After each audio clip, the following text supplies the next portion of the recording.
আরে হুজুর, আসেন আসেন, আপনার অপেক্ষায় বসেছিলাম। না মানে খাবারটা নিতে আসছিলাম। ও, এই নেন খাবার। আহ, আর এই খামটা রাখেন। মসজিদের জন্য সামান্য কিছু। এটা কিসের খাম ভাই? এত ভারী লাগছে, মনে হচ্ছে ভিতরে অনেক টাকা আছে। লজ্জাবেন না হুজুর, আল্লাহর রহমতে এখন টাকার অভাব নেই। মোতালেব ভাই, আপনি কিসের ব্যবসা করেন যেন? ওই একটু টাকা পয়সার লেনদেন করি আর কি। আচ্ছা ঠিক আছে, আল্লাহ হাফেজ। হুজুরের কাছে কি শুনবো বিষয়টা? হুজুর হুজুর, এক মিনিট, একটু দাঁড়ান, আপনার সাথে একটু কথা ছিল। কি কথা বলুন? হুজুর, একটা কথা অনেক দিন ধরে বুকের ভিতরে চেপে রেখেছি, কাউকে বলতে পারছি না। নির্ভয়ে বলুন। আসলে হুজুর, এখানে বলা ঠিক হবে না, একটু সাইডে চলেন, আসেন। বাড়িতে ফ্যামিলির লোকজন আছে তো, ওরা জানলে মান সম্মান থাকবে না।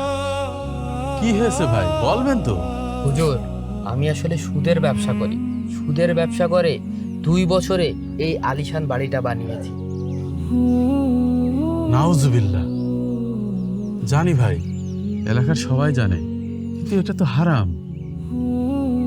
হারাম তো হুজুর আমিও জানি, কিন্তু এই হারামে যে আরাম, এই আরামের কারণে এই হারাম আমি ছাড়তে পারছি না। মানুষকে দিই 10,000 টাকা, ফেরত নিই 15,000 টাকা।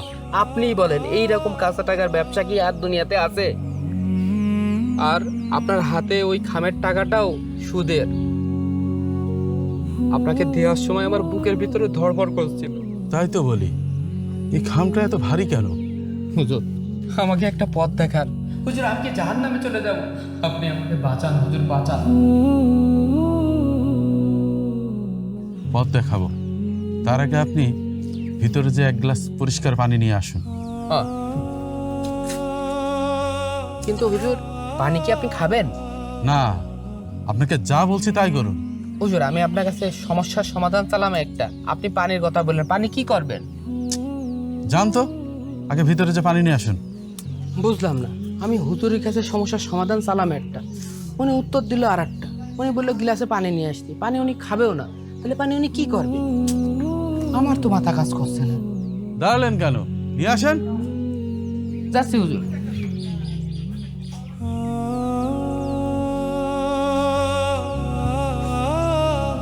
আমি তো বুঝলাম না, পানি দিয়ে হুজুর কি করবে?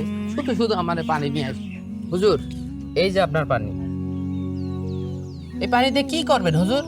ধরেন এই এক গ্লাস পানি আপনার সারা জীবনের হালাল কামাই।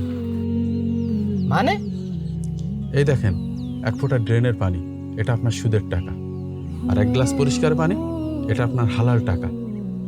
এই 1 ফোঁটা ড্রেনের পানি আপনার এই পরিষ্কার পানির মধ্যে দিয়ে দিলাম। এবার এটা আপনি খান। সি, না হুজুর, এটা তো নষ্ট হয়ে গিয়েছে, পচে গেছে। কেন? মাত্র 1 ফোঁটা ড্রেনের পানি পড়েছে, আর বাকি পানিটাই তো পরিষ্কার রয়েছে। এবার খান। এই 1 ফোঁটা পানিতেই তো পানি নষ্ট হয়ে গেছে। এই পানি তো মুখে নেওয়া যাবে না হুজুর। এটাই তো উত্তর, মোতালেব ভাই। মানে? সুদের এই 1 ফোঁটা পানি আপনার সারা জীবনের হালাল কামাইকে নষ্ট করে দিচ্ছে। আর এই 1 ফোঁটা কি জানেন? গরিবের রক্ত। যেই টাকার লাভের অংশ দিয়ে আমি এই বাড়ি বানাইছি, সেই টাকা আসলে গরিবের রক্ত। হ্যাঁ, রসুল্লাহ সাল্লাল্লাহু আলাইহি সাল্লাম সুদখোর, সুদদাতা, যে লেখে আর যে সাক্ষী থাকে, এই 4জনকেই অভিশাপ দিয়েছেন এবং বলেছেন এরা সমান অপরাধী। হুজুর, এই টাকাটা আপনি রেখে দেন, মসজিদে দান করে দিয়েন। আর আজকে থেকে আমি সুদের কারবার ছেড়ে দিলাম। এটা আমাকে না, এটা যাদের কাছ থেকে নিয়েছেন তাদেরকেই দিয়ে দেন। এটাই আসল তওবা।